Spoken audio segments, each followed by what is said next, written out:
Welcome to Breaking the Line, the ECNL Podcast, a bi-weekly look at all things related to the growing elite clubs nationally, the ECNL.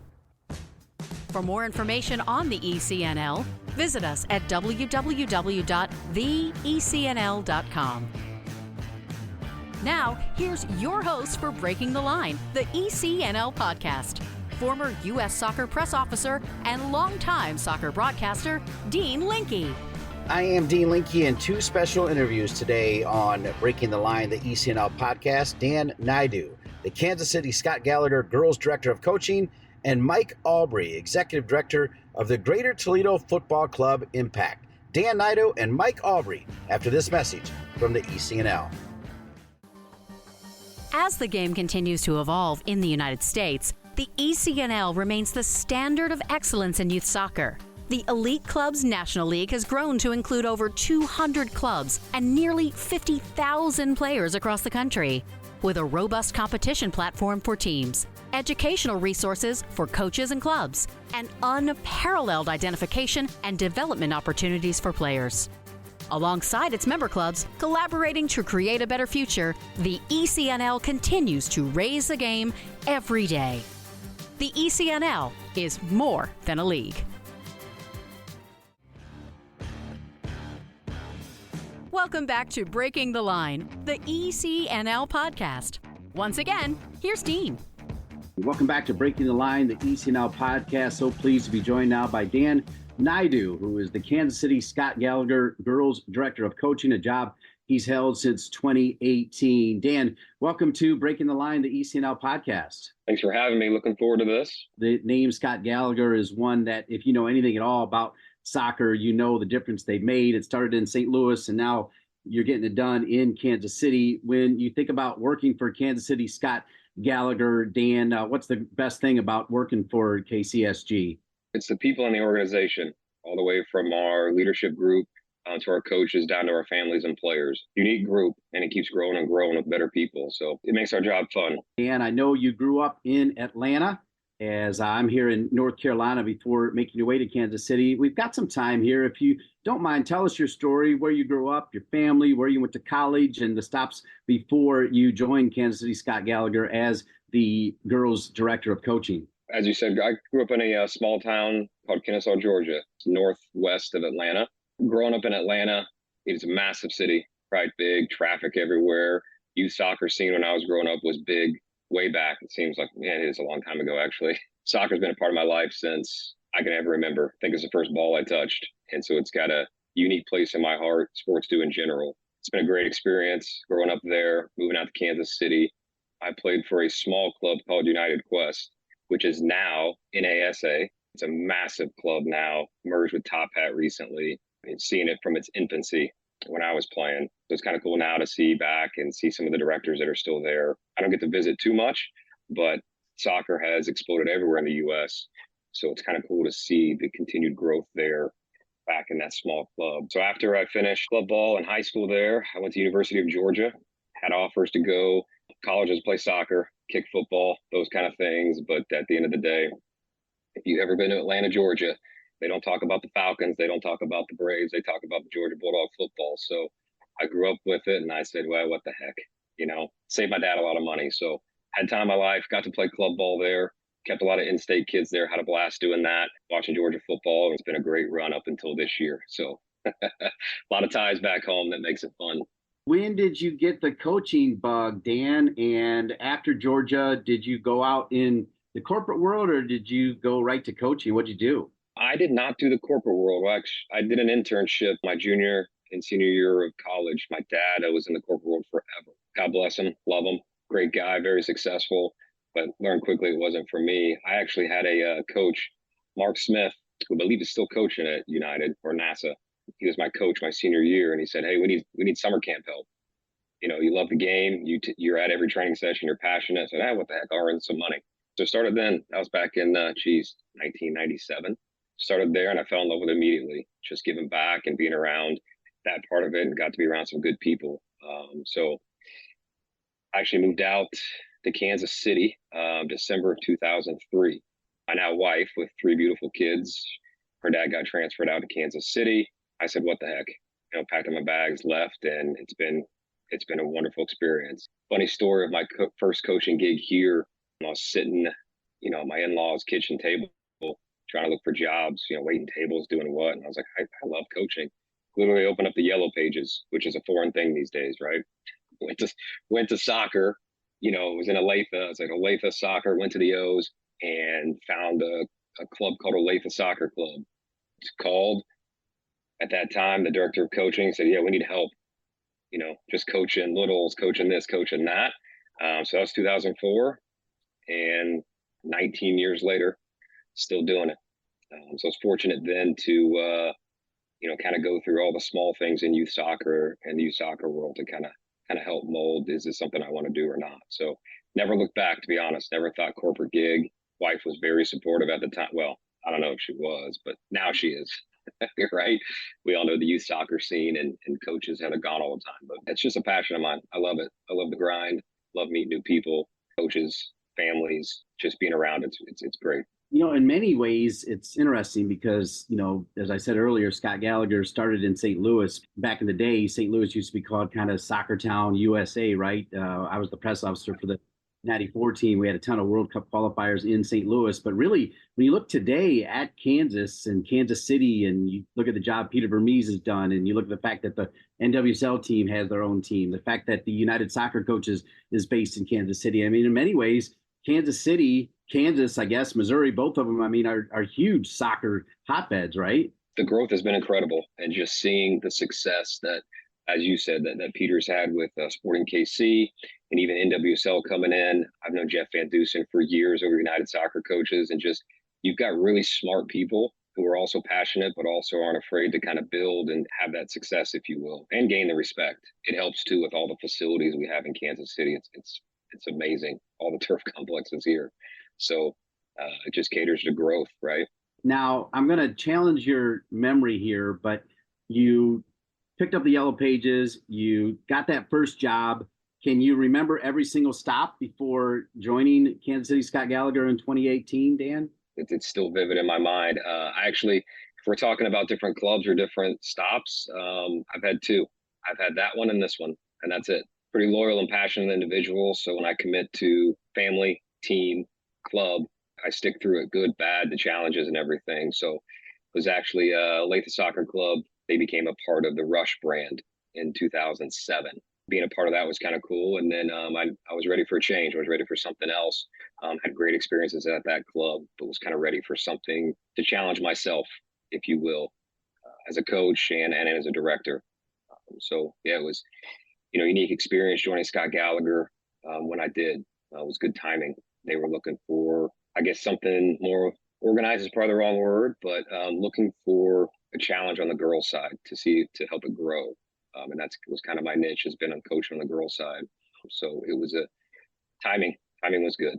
Okay, I didn't challenge your memory too hard because there's only two stops. I love that, Dan. Yeah. As you know, a lot of people bounce around in soccer, but I love that you found two great homes, including your job now as Dan Naidu is the Kansas City Scott Gallagher Girls Director of Coaching. So let's dive into some of the general club details and kind of break it down. Let's start, Dan, with going into detail in the regional league that you play in, which I understand is the ECNL Regional League Heartland West. Talk a little bit about your regional league, if you can. It's been a great experience. We've been in it since the formation. I believe this is the fourth year of it. We were in there from the start. It's been a great experience for our club. We've seen great growth out of it in terms of the development of our coaching staff, challenging them continually. The clubs that have been in the region, in this Heartland Regional League, have been really, really good. It's good to have a group of clubs that are like-minded, continue to push, kind of do things the same way. And that's what I really like about the ECNL and even the Regional League, is putting clubs together who are like-minded, right? We all may get there different ways. We all have our challenges for sure. But when you're on a game day around the coaches and directors, and the majority of the time, it's a great experience because you're all trying to do the same thing. There's some really good people at the clubs in the regional league that we're in. Competition's very, very good each year. We have 12 teams in our side of the West, which is a lot, but I would say week in and week out, it provides great challenges for us. So it's been a great experience so far. We know that you've been a member since the formation of this conference 4 years ago, and I understand that you've been impressed with the overall structure. What are some of the key things that you enjoy about it? It is called the Regional League for a reason, right? It keeps travel down a little bit. I mean, we're going to Des Moines, St. Louis, and Wichita, right? And then here in Kansas City. That structure has been great. Each year it gets better. They keep adding things, showcases, the playoff structure, all these things keep getting better. The attention to detail in the league is very, very good. And they listen. Ralph Richards was actually our conference rep up until his new gig this year. So it was kind of a unique experience having someone who was so heavily involved in ECNL help form this conference and then grow it. Obviously now he's the head guy, right? So he was wonderful. He did have a Gallagher patch on as well. That relationship was very good, and that advice, I guess, in terms of what to expect, how to deal with things in the league, what you can control and can't control was very helpful. We're here with Dan Naidu from Kansas City, Scott Gallagher. By the way, Ralph Richards sends his best. He is across the pond with his bride, having a good time, albeit with some traveling difficulties. But, Ralph's always got a great attitude about everything. That's one of the things that I think we all love about Ralph. And he also let me know that the last couple of years have been awesome for your program. The past 2 years, you guys have been 42, 22, and 15. Just talk about your success. At KCSG, obviously, we strive to be one of the best clubs in the country. It's a very bold statement, and we understand that. But the continued challenge to push our coaching staff, which then in turn pushes our players to create that professional environment, right? You're here for a reason. You're here to be challenged. So I think that's been a huge part of the success, has been the buy-in from our coaches and our families and players.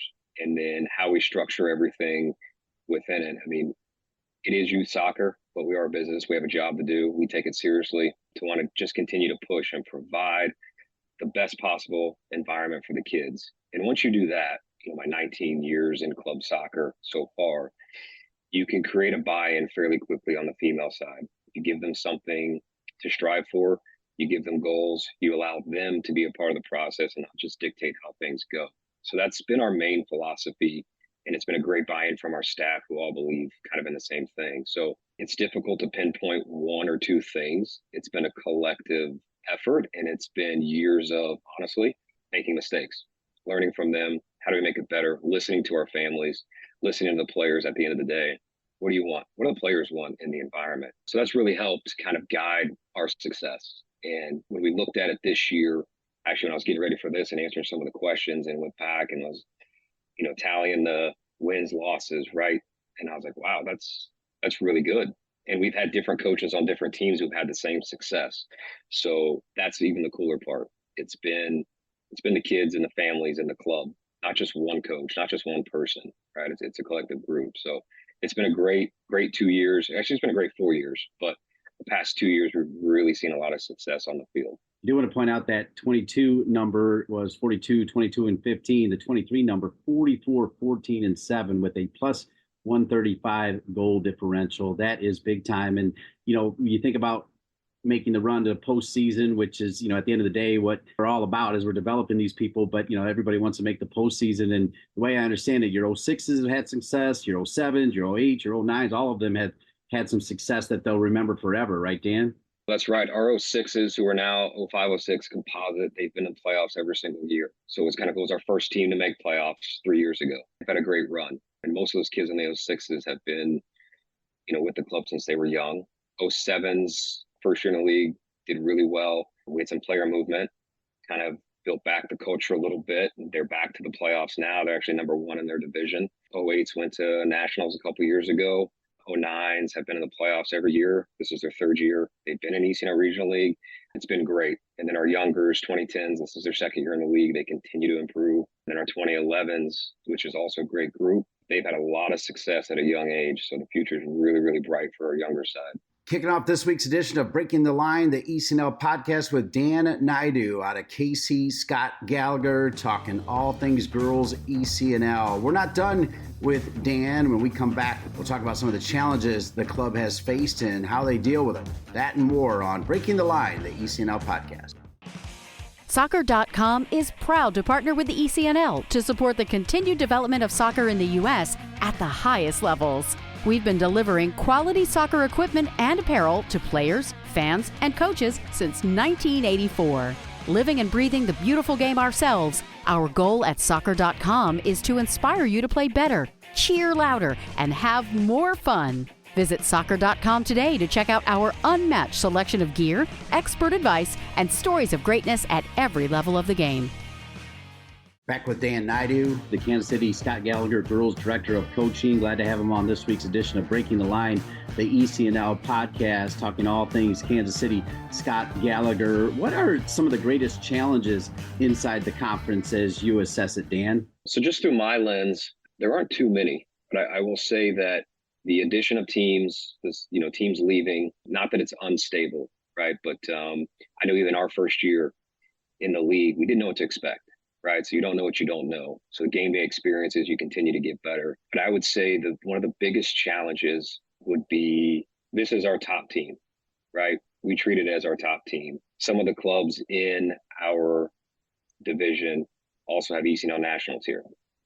So we're playing their second team, if you will, right? So it's a challenge in a sense that, we're striving to get to that, right?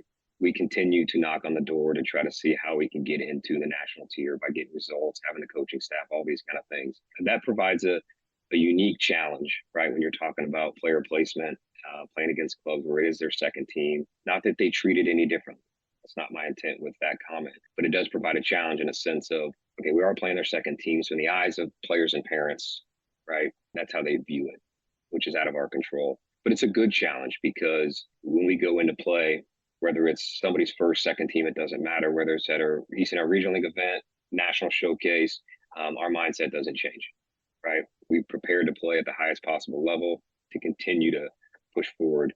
So I think that's the biggest challenge that we kind of run into. It's a good challenge, though. It's not anything that's negative. And there's a lot of good clubs here locally in Kansas City that have national and regional league that continue to push, how we do things, making sure that we are providing them the utmost professional environment, but yet challenging to the kids.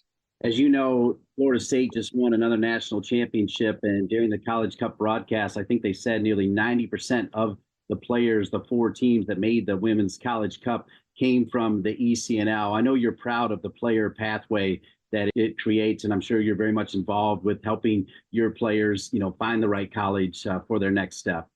Yeah, no, it's, seeing those stats, I'm kind of on the outside looking in, but, I got to watch that game. And then after, when you're seeing those stats, it's mind boggling. It really is, just to see where ECNL is now, seeing where the girls' pathway, seeing the girls on the collegiate teams, national teams, seeing the clubs they played for. It can only grow the game faster on the girls' side, right? And having this is great. So I think that's a good step in the right direction.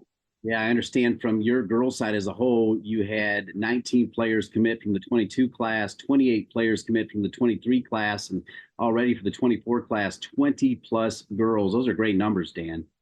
We're very fortunate, and it's not only our top group, right? The majority of our 11-11 age group, U13, U19, we have anywhere from 5 to 8 teams. So the depth is incredible, but it's just given more opportunities and more players to reach their goals, right? And I will say last year we had 64 graduating girls. Over, I believe it was 58, if I'm not mistaken, went on to college. Not necessarily to play, but just to be a student or a student athlete in itself. So that number right there really, really stuck out last year when we were doing this. Not only the number we graduated, but the fact of that many kids who were able to manage playing youth sports, youth soccer, and also be a student and also have a social life, to be able to manage all that and say, yeah, I'm going to commit to go to college, whether it's playing or not. And that's where I think it gets missed sometimes, right? We celebrate only the student athletes. Well, I won't say only celebrate, but that seems to be what's heard the most. It's like, how many kids are going to college, right? Because I think youth sports helps mold those people, right? And it's definitely an integral part that I don't want to just say, hey, these kids signed to go play college soccer, but it's also, hey, these kids are going to college. Right, period.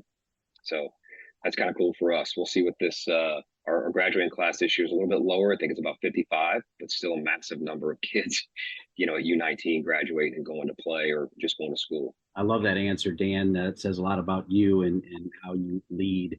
One of the other things that I've enjoyed is calling some of these national selection games, and you've had more than a player or two play in the NSGs over the last few years.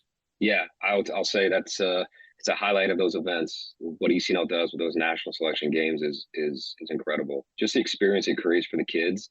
2 weekends ago in St. Louis, we had two girls, Piper Hughes and Cami Avendroth, senior and junior, participate in it, and we make all of our kids. Well, make I mean, we organize where they all go, right? Every single kid from the platform. So every kid, U15 to U19, went and attended the match in St. Louis. And so when you have that many players looking down, all the lights are on you. It's kind of the first time these players are in that, all eyes on you, lights on, big atmosphere, and just seeing the smiles after, regardless if the team wins or loses, but seeing their peers up there, meeting teammates from around the region and the nation wearing the same jersey as them, all to celebrate one thing, right? It's female soccer, right? It's to celebrate that and put it on the stage. So, yeah, we've been fortunate. They've been great events for us as staff. Knack Neuendorf was actually our ECNL regional league director. She was a coach last year this time, 2022, head coach of one of the teams. So that experience for her was great. The kids bringing signs, they celebrated her as well with the kids, and the parents, they don't understand it until they see it, right? And then they're there and they're like, oh, this is why you made us come out. It's 35 degrees, it's raining, and it's like, yeah, but your kid won't forget this for a long time. So yeah, they're great experiences for all. Great breakdown on the national selection game. We're here with Dan Naidu from Kansas City, Scott Gallagher. And, look, at the end of the day, whether it's the NSG or the playoffs or a showcase, I mean, the professionalism of these events is top shelf. Can you elaborate on the professionalism, Dan? The simplest way I tell parents is, when you're walking into an ECNL event, as soon as you step foot in the complex, doesn't matter what complex it is, what to expect, right? Even down to, games are always on time. Always is a definite word, but more than likely they're on time. 3-man referee crew. You've got the signage. You've got the big Nike box selling sweatshirts that the girls love. So you just know there's no worries as a coach. Are we going to have 3 referees? Is the game going to kick off on time? Are we going to have ample warm-up time? None of that's there. You go in stress-free. It's going to be professional. There's going to be help if needed. They're very responsive to anything that happens over the weekend. You see staff around the fields all the time. That's the biggest thing I tell families is, when you walk in and the first event they go to, they walk out, they're like, yeah, this is real deal. This is professional, right? So it adds to the value, right? We're trying to create that environment as well, that they go to events and they see, okay, yeah, everybody else is trying to do this as well. So we're on to something special here. So it's been great. Well, your teams have been great, as we already talked about, as I broke down the records over the last couple seasons. But, one of the things is, as I mentioned already, the pathway to the postseason. Can you break down your overall experience with the ECNL's pathway to the postseason, Dan? Real simple for us. We get 3 teams, U13 to U17 from our side of the conference, 1 team at U19. What I've really enjoyed about the pathway that they have is every single game counts. Doesn't matter if it's August 15th or December 4th, right? Every league game counts. Every league game matters. So when you put that in perspective of getting these athletes to learn how to compete, and it's a marathon, not a sprint, it provides a great environment for them. And I keep going back to that word environment, but at the end of the day, it's not just myself or the director, parents, the league, everything that try to create helps that. So the pathway is great because as you go, it continues to challenge. And then when you get to that postseason, those 7s just did it. And it's been a long road. We missed out last year, 15 seconds left in the last match we played. We needed a win to qualify for playoffs, up 1-0. Great match. Free kick is awarded to the opponent in stoppage time. Girl hits a great shot, makes it. We tie. We miss out on the playoffs. So I just tell that story because now when we qualified this year, that's been the goal from that day a year ago for that group. They knew exactly what they needed to do because of the structure that's created by the league. And when they qualified, they're hearing their friends go from the 06s last year and the 09s went, and they wanted to be a part of that. So they knew that experience had something to drive and look forward to.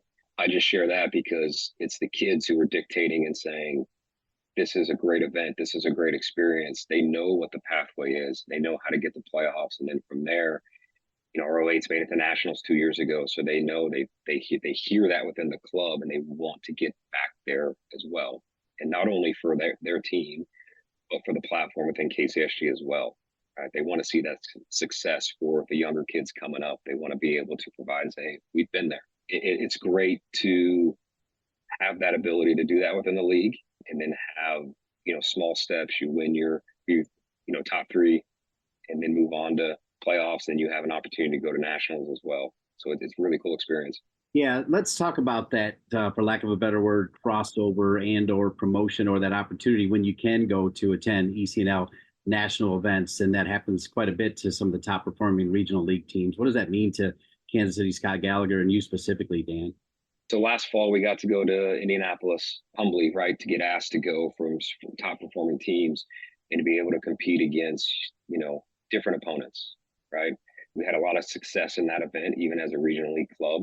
One, I feel we, as a club, we've earned that, I guess, right, if you will, by being humble enough to be able to go to these events and showcase that, we do belong, right? We can compete at that level, right? We have teams, players, and coaches to be able to drive and get there. But just being able to be a part of it is great. It's great for our staff. It's great for our families to see. It's great to play other clubs when you leave and feel like, wow, that's a top level nationally recognized club that we just competed with, even if it's 3-1, right? You're like, you competed with it, they were better, but that continues to drive and push that challenge. Looking forward to our 09s attending the Texas event in February. Very excited for that. Parents are excited, kids are excited, coaches excited. It's just been the buzz since we were invited. So that creates a whole new level. In the wintertime, it's kind of downtime, but not for this group, right? They're amped up. They want to get back to training between Christmas and New Year's, right? They want to hit the ground running right after the new year for that event. So it adds another level of excitement for the kids. Two more questions for Dan Naidu. Really enjoying our conversation with Kansas City Scott Gallagher, Girls Director of Coaching. Dan, you've been outstanding. I'm glad that you mentioned the ECNL Texas event, because I think that's a pretty good example of one of the things that I'm just a broadcaster, but one of the things I've enjoyed about the ECNL is I truly feel like they listen to the clubs and they come up with different solutions to make things better, including this ECNL Texas event. That's a good example of what I'm talking about, I think. For sure it is. And as I said, with the events, and I mentioned people are around, they're responsive. The league's always been responsive with things. Tough questions sometimes, right? Challenging them back a little bit of, hey, this is what some of the directors in the league have been asking and talking about. What could we do? More times than not, they come through with a viable solution, right? Or at least a process of, hey, here's where we're at right now. But having the opportunities to say, hey, this high performing team, we're going to reward their performances at the end of the day. And as being in the regional league right now, it's a great opportunity to showcase our club, that we can have that opportunity. It's good. ECNL stands for Elite Clubs National League. In one sentence, when you hear those four letters, ECNL, what does it mean to Dan Naidu? To me, I think it's the best of the best. That's what I look at, not only from when I'm hearing, okay, Elite Clubs National League, there's a lot of platforms out there, right? When you hear that bold Elite Clubs National League, it does make me think, okay, is that really true, right? With all these other platforms. But again, as I've said along this podcast of the events they put on and everything, it's true, right? I think the attention to detail and the continued strive to make things better and the continued desire to listen to clubs is what makes it probably the best girls, well, not probably, in my opinion, the top performing girls platform in the country. I think all those things add into it. So they live by it, which is tough to do. It is. And one of the things I've learned in this conversation with you is you live by your family. You were kind enough to talk about, heading out with your wife, and you said you have a wife and 3 kids. So let's end with hearing their names, because Dan, we all know we can't do it without our families, Dan. So go ahead and share their names with us if you can. Very true. No, I appreciate that. Yeah. And without my wonderful wife, allowing the crazy schedules, she's a rock of the house. Brinley is my 6-year-old little girl. Got a 16-year-old, Ethan, ironically does not play soccer, football, basketball guy. It's awesome. And my oldest is just turned 20. His name's Dylan. So he went through youth soccer club experience and everything. So wide range of age, love them all to death, and couldn't go through every day without coming home to rough day or whatever. You come home, you can always guarantee that little 6-year-old's doesn't matter what happened, doesn't even know. She's just smiling her face. So not that my boys don't, but 16 and 20, sometimes it's like, all right, Dad, I need some gas money. Yeah, there you go. Yeah. And your wife's name is? Katie. Awesome. I mean, Dan, I got to tell you, you look like you just graduated from Georgia. So I got to believe you love what you do, Dan. That's part of, I think, staying young for sure. It's been a pleasure having you on the ECNL podcast, Breaking the Line. Dan Naidu, the Kansas City Scott Gallagher Girls Director of Coaching.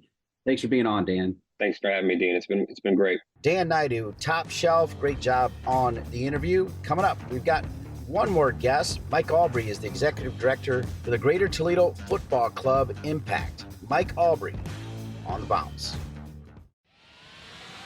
Nike is a proud sponsor of ECNL Girls. Nothing can stop what we can do together to bring positive change to our communities. You can't stop sport because #you can't stop our voices. Follow Nike on Instagram, Facebook, and Twitter.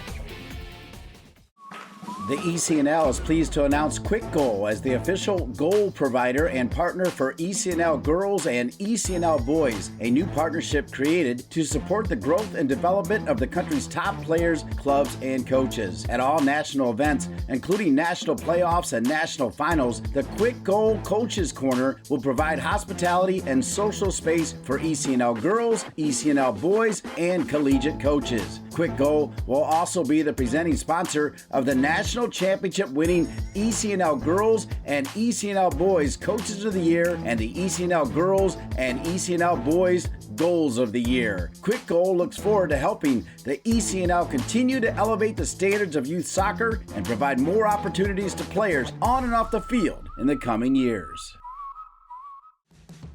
Welcome back to Breaking the Line, the ECNL podcast. I am so thrilled with our next guest, Mike Aubry, the Executive Director for the Greater Toledo Football Club Impact.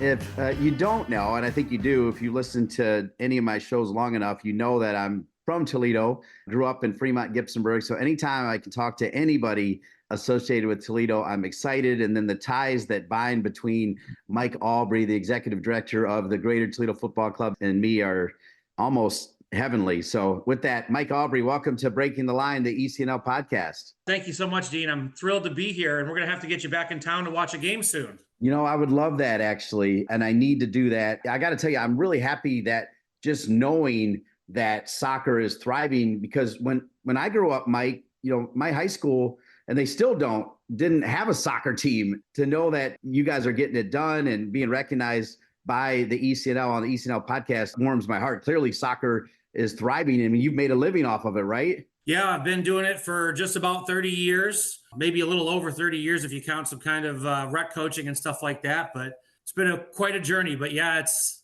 been my whole life. Well, we already talked about the fact that we have mutual friends in Tread Durst and Johnny Orozco and Toledo Strong, right? And I do want to hear your story. I love St. John's. I actually almost went to St. Francis, which I think is their big rival, but instead went to Fremont St. Joe. Rob Chadinsky, the former Browns coach, you know, he went to St. John's. He's a good friend of mine as well. I don't know if you remember Rob Chadinsky at all. Do you remember Chud? Yeah, he was a little older than me. I think I was a freshman when he was a senior. Love watching him play football for St. John's for sure. Yeah, and he was great at Miami. I think he won 2 national championships down at Miami, Florida for sure. So, all right, Mike, give me your full story. So, you know, when did you get into soccer? Did you play it at St. John's? How did you start the Greater Toledo Football Club Impact? Sure. So I started playing club soccer in maybe not till 6th grade, which was the first real opportunity. Back in the day, there was about 3 clubs in Toledo. There was just not much going on here. So I started playing then, fell in love with it instantly, played at St. John's, had a couple opportunities to play at Division III college, but I took a couple year hiatus from soccer altogether to go learn some other stuff. Went to Miami of Ohio for 2 years, came back to town, and my old club, I had played for the Toledo Celtics for a couple of years at that point. I was just looking for coaches. I got involved, never really looked back from that point on. As all I did was coached. Started a club, I would say it was called the Toledo Football Club. So a slight change of name and merged together with a couple other coaches at a local YMCA, and then officially became GTFC Impact in 1996. And I was a director of coaching from that point forward until 2020, where I became the executive director after our good friend COVID came to town. How big is the club now, Mike? I think it's huge, but I've talked to some I've talked to some people from Scott Gallagher and Dallas Sting last weekend, and I'm realizing we're not quite that big. We're at 1,400 players, about 75 teams, and 60 really, really talented coaches. Let's dive into your club as it relates to the ECNL, and we'll start with the Regional League. We had been applying for ECNL Regional League for a couple of years. We were having a hard time finding a good fit in U.S. youth soccer. There just wasn't opportunities for us because we weren't in the full ECNL. Talked to Doug Bracken, who I know you know very well. He had said there was something coming, just be patient. There was something for clubs that weren't in that full ECNL. And about a year later, I got a call from Ralph. They were forming the Great Rivers Conference, and he wanted us to be one of the inaugural members. So we started in that conference at the beginning of last year. We're a year and a half into it and have had a wonderful, wonderful time and a wonderful experience, as we know we would with the ECNL. Mike, who are some notable clubs that are with you in the Great Rivers Conference? I'm trying to just calculate all the travel. So NWI Lions and Indy Elite are there in kind of Northwest Indiana. Indy Fire South, Ohio Galaxies, and FC Dayton. Sporting Columbus from obviously Columbus. Great to be here with Mike Aubry, the executive director for the Greater Toledo Football Club Impact. Can you give us a review on the 2022-23 season and as you're looking forward to the 23-24 conference? So give us a review and what you're looking forward to as we enter a new year. We had what I would consider a dream season in 22-23. We had no idea what to expect. We had a good history with a lot of the clubs that we had played. 4 of our teams finished first in the conference, 2 finished second. All of our teams went to regionals, which was a new experience for us to have that kind of representation at that level of tournament. We wound up having our oldest group of girls win the event. Our 07s won their bracket and went to nationals. And then they wound up losing the national semifinals last year. The low light of last year was we had 3 teams eliminated from postseason play on PK shootouts. We're spending a lot of time on that. If you've got any pointers, I'd love to hear them. This year, obviously our U13s and U14s have started play. Our high school girls came back in November. So they're I think they're 4 games each into their season. Results are fairly similar, although we're finding it a little bit more difficult because we're getting everybody's best shot now. I mean, we were the king of the hill last year, so we're definitely getting everybody's best shot. Really enjoying the experience and finding the path to that postseason is quite challenging, but it's also really exciting for our kids. I understand you never lost in a showcase event. That's something to hang your hat on, right? So that was last year. We participated in 3. We didn't lose a game. We tied 2. Wouldn't have expected it in a million years, but I think our kids are, A, they can obviously play, but B, they were very amped up and respectful of the environment. They knew what was going on. So they were ready to play all those games. This is Breaking the Line, the ECNL podcast. Our second guest is Mike Aubry, the executive director from the Greater Toledo Football Club Impact. We're going to take a break. When we come back, we'll ask Mike about some of the challenges he's faced as his club gets bigger and better. From athletes just starting to turn heads to some of the best athletes to ever play their games, Gatorade shows that they are the proven fuel of the best. For the athletes who give everything, nothing beats Gatorade, the studied, tested, and proven fuel of the ECNL. Welcome back to Breaking the Line, the ECNL podcast. Dean Linke doubling down on guests today, including our visit now with Mike Aubry, the executive director of the Greater Toledo Football Club Impact. And Mike, I left telling people we were going to ask you about some of the challenges for your club as you work your way through the ECNL. It's been a lot more challenging this year. And I think, again, knowing we're getting everybody's best shot, that initial success, that can create some issues for our girls, keeping it from going their heads, keeping them humble. And so we've certainly had some of those issues that we've seen early on where, here or there, the girls have taken their foot off the gas in training. Those have been the biggest issues for us to navigate, have kind of been internally after having some success. I think the kids are dealing with it really well. So it's still just continued to kind of slug along. We've done a little bit more travel this year. We've gotten invited to a few more events outside of the regional league that have been exciting for us. It's just kind of trying to keep them focused, keep them interested. So we've got to be innovative about how we're training and approaching things as well. The ECNL does such a great job propping up players and creating a great pathway. Do you have some individual player standouts that you want to mention here on Breaking the Line, the ECNL podcast? We've had a couple of kids that have played in the selection games at these showcases. Ariel Fast represented us at St. Louis.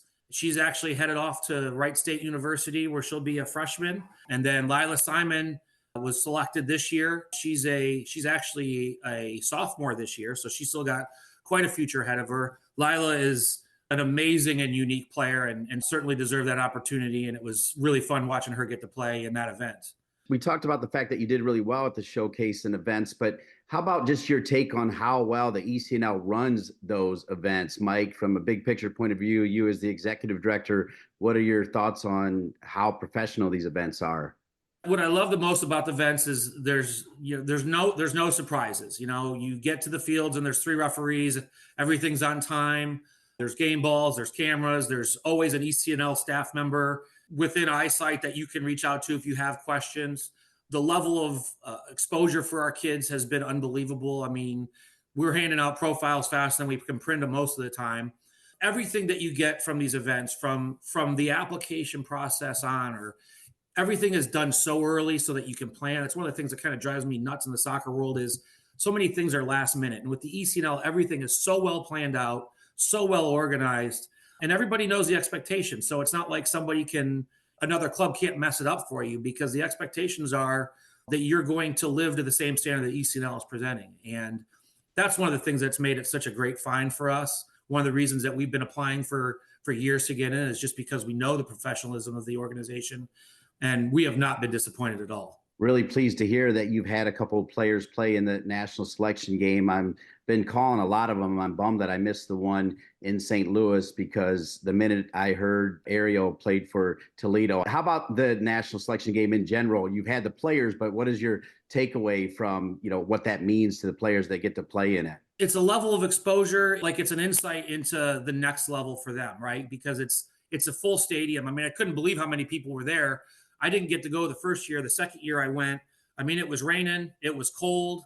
There was not a place to park in the parking lot. The stadium was packed and everybody was going bonkers. So again, I feel like it's something those kids never get to really experience at their level. And to have that for them, to have them, kind of look up into the bleachers with big eyes and see their teammates going nuts for them, that are sitting there observing. I mean, I think it was such an amazing experience for those kids. I can't believe how much time they put into it. They were there 2 hours before the game, talking tactics and all kinds of stuff.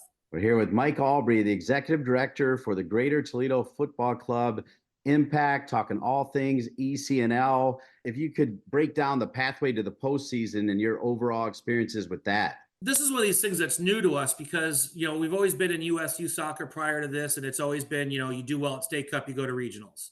You have a good weekend, you get to have another good weekend. It's so refreshing to have your entire season lead to something else, and again, I think that's an opportunity for us to keep our kids interested. Every game matters, which means every training session matters, and we get to talk about those things for them. So the value of the league play for everybody becomes so much higher. And then I think it just that forces the quality of everything to be better. The path to the postseason is new for us, and it's awesome. Well, and one of the key things I understand for your program is that your oldest team was in and out of the playoffs all season long and had to win both games in the final weekend to qualify. That was quite a story. So those are some kids that I had coached for a really long time when they were youth. Wound up not coaching them for about 3 years in a row while they were high school kids. And then as they were seniors, as fate would have it, I kind of became their coach again. That's all they want to do is go to regionals. It's a little bit slimmer margins with the oldest age group to get to regionals. So we had actually knocked ourselves out with kind of a bad loss. And then the next day, that team that beat us wound up losing. So we were back in, and then we win the next 2 games the next weekend, and we get to go to regionals. And I think we won that last game by a goal in the last 10 minutes. So, even that game had some fireworks. And then we wound up winning the whole thing on top of it. We won regionals. So kind of a great storybook ending for those kids and for me. It's something that those kids will never forget, right, Mike? They're still texting me and saying, "Hey, remember when we won regionals?"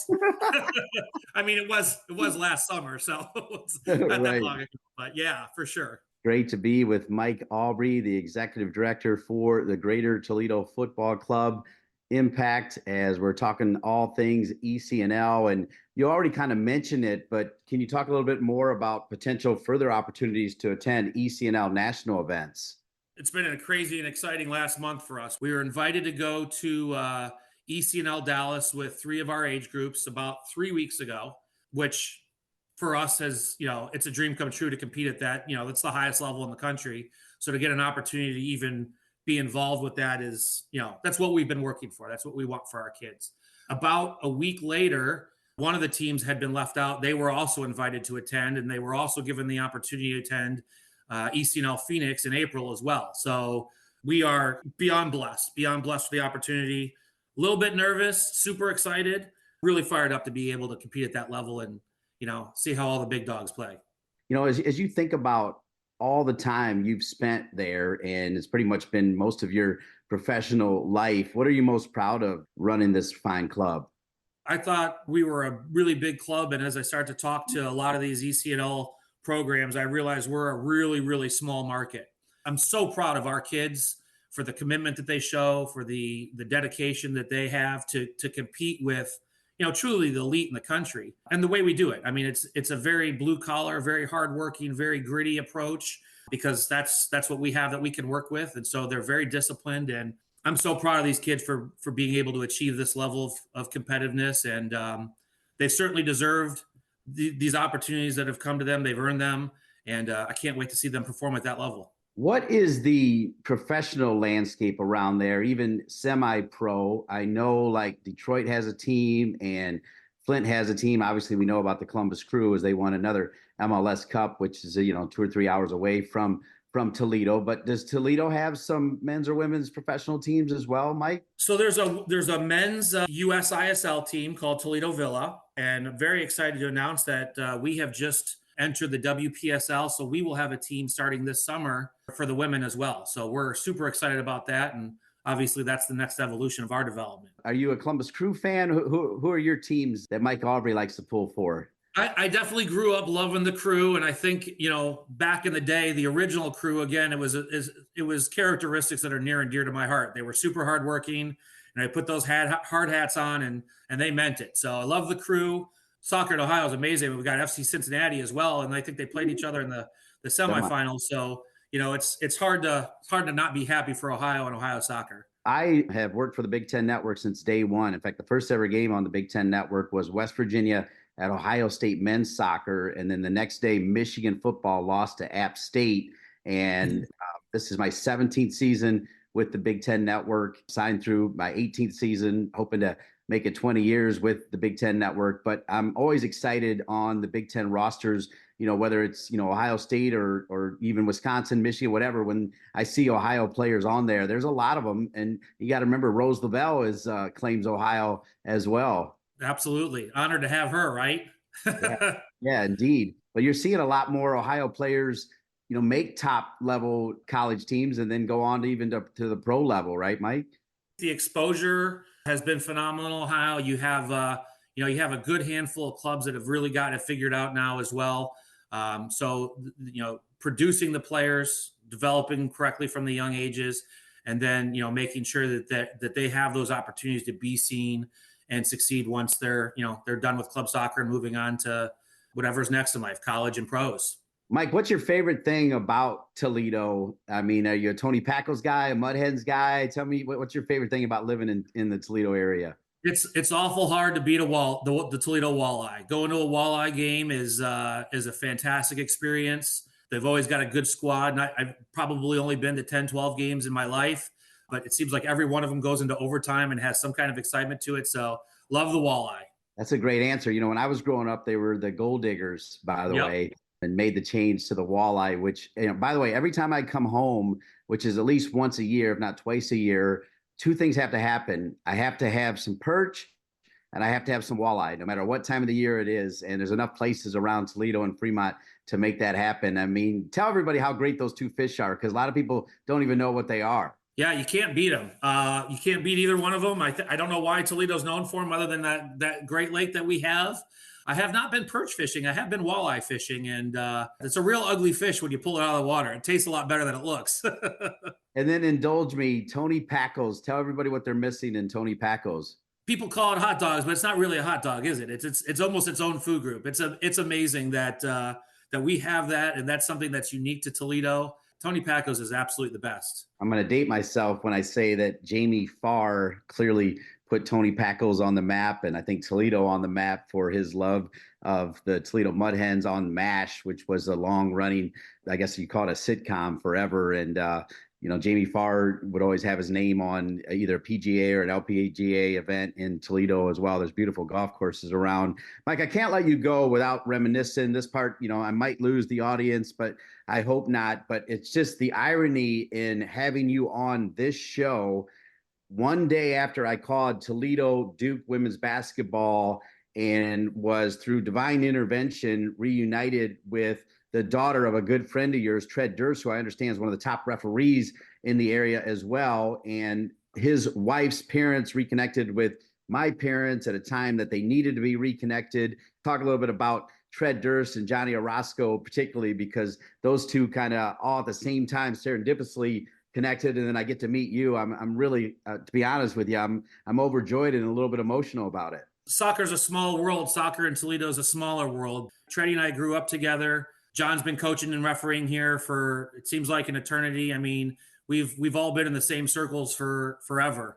It's amazing that we've had that, we had that connection, which we discovered about, 12 hours after we were introduced via email. So that's amazing. At the end of the day, I told Tread's daughter, Ellie, when we kind of got through the emotion of the connection, and I talked to Patty forever, and my mom's crying and Patty's crying as they get together and try to support each other, as both of our dads are getting older, Allison's dad and my dad. And at the end of it, I said to Ellie, see, here's the deal, man. Ohio's the heart of it all, man. Ohio is the heart of it all, right? We're all connected through Ohio in some way, Coach. That's right. And Ohio takes a beating on a national stage by people's opinions, but I wouldn't want to live anywhere else. I'm proud of the state. I'm proud of my town. You're right. It's something special here for sure. If people want to learn more about your club, can you give the website so people can go and check it out? Sure. It's greatertoledofc.org. Easy enough. Mike Aubry, the Bearded Zeus. Really great to connect with you. I'm sorry it took this long. Are you going to the ECNL AGM and symposium by chance? I sure am. Please come up to me. I definitely want to meet you. I can't wait to shake your hand, Dean. Same here. I want to thank Mike and Dan and all the great people at the ECNL for each and every one of them and all of you. I'm Dean Linke. Happy New Year. Make it a great 2024, and we'll see you in 2 weeks for another edition of Breaking the Line, the ECNL Podcast. Thanks for listening to Breaking the Line, the ECNL Podcast. For more information on the ECNL, visit us at www.theecnl.com.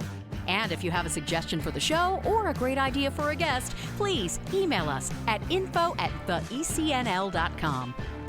Breaking the Line, the ECNL Podcast is an ECNL production. ECNL, more than a league.